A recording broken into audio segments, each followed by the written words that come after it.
তো এই যে দেখেন বন্ধুরা, বাজার থেকে নিয়ে আসছি মাছ। বাজার থেকে না, আসলে এগুলো হচ্ছে যে পুকুর থেকে ধরা হয়েছে বড়শি দিয়ে। তো এই মাছগুলো হচ্ছে যে আজকে রান্না করব।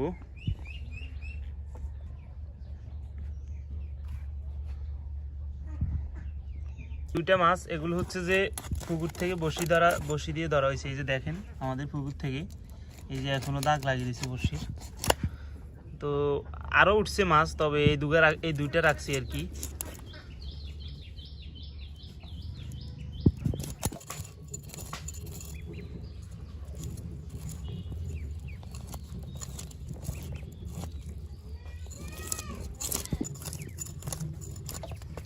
হাঁসগুলো একবারে ইলিশ মাছের মতো বড় বড়।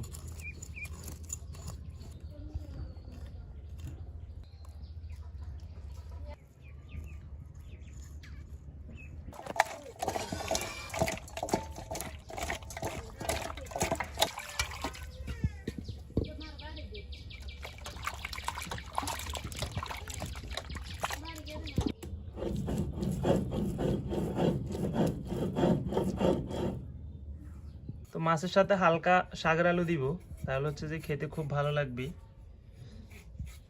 এই জন্য শাকের আলুগুলো কুটে নিতেছি।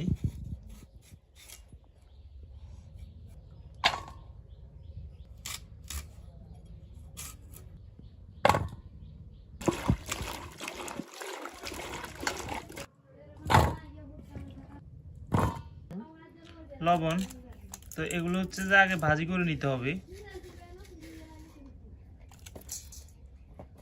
এজন্য ভাজির জন্য যাবতীয় যত কিছু লাগে সবগুলো দিয়ে দিচ্ছি। হলুদের গুঁড়া,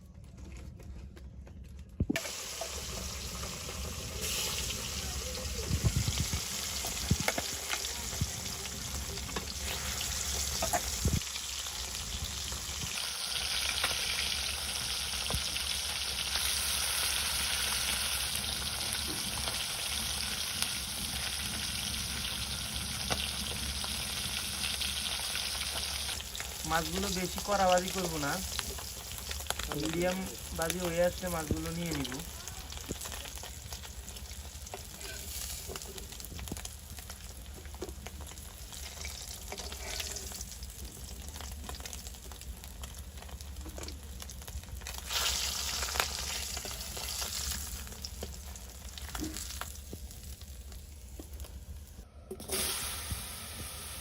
তো মাছ ভাজি যে তেলগুলো রয়েছে ওগুলোর উপরে হচ্ছে যে আলুগুলো দিয়ে দিচ্ছি।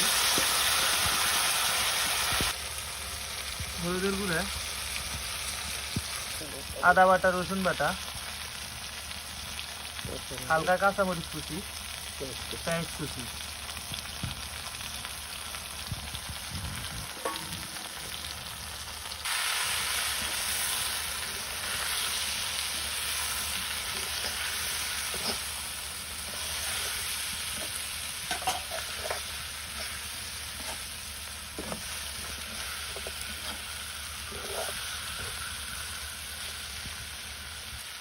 মরিচের গুঁড়া, জল দিয়ে কষা নিব।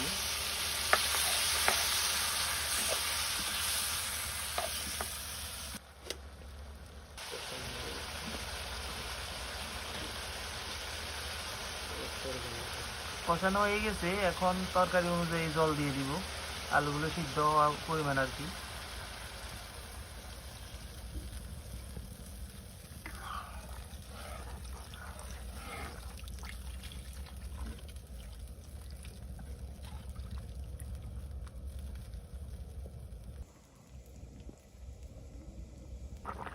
এই যে দেখেন তরকারিগুলো একবারে ফুট দিয়ে গেছে। তো এখন হচ্ছে যে মাছগুলো ভাজি করে রাখছি ওগুলো দিয়ে দিব। শুরুতে দিয়ে দিচ্ছি মাছের মাথা,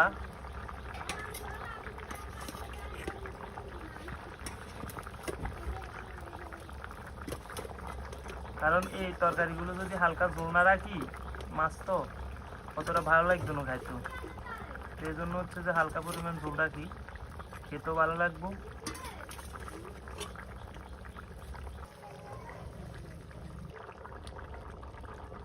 এই যে দেখেন বন্ধুরা, তরকারিটা হয়ে গেছে, কত সুন্দর একটা কালার আসছে, দেখেন কত সুন্দর আর ফ্রেশ। বন্ধুরা খাইতে বসলাম, দেখি তরকারিগুলো কেমন হয়। সামনে আনি দিল, প্রথম ঝোল লই, আর একখান মাছ লই, হালকা একখান আলু লই। এই যে আলু, এগুলো হচ্ছে শাকের আলু। ইজেনি দেখি, খুব সুন্দরভাবে হিজে গেছি,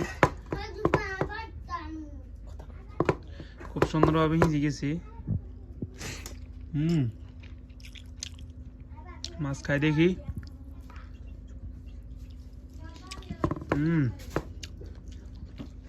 এক কথায় ঝোল রাখার কারণে আর শাকের আলুর কারণে খাইতে খুব ভালো লাগতেছে, ঝোল আর শাকের আলুর কারণে। আপনারা চাইলে খাইতে পারেন, এই শাকের আলু দিয়ে রান্না করতে পারেন। এই যে দেখেন, তো খাবেন বাসায়, আমি কিভাবে রান্না করছি, খেতে খুব ভালো লাগলো। সবাই ভালো থাকবেন, মন চাইলে খেতে পারেন এই রেসিপিটা রান্না করে বাসায়। ধন্যবাদ সম্পূর্ণ ভিডিওটি দেখার জন্য।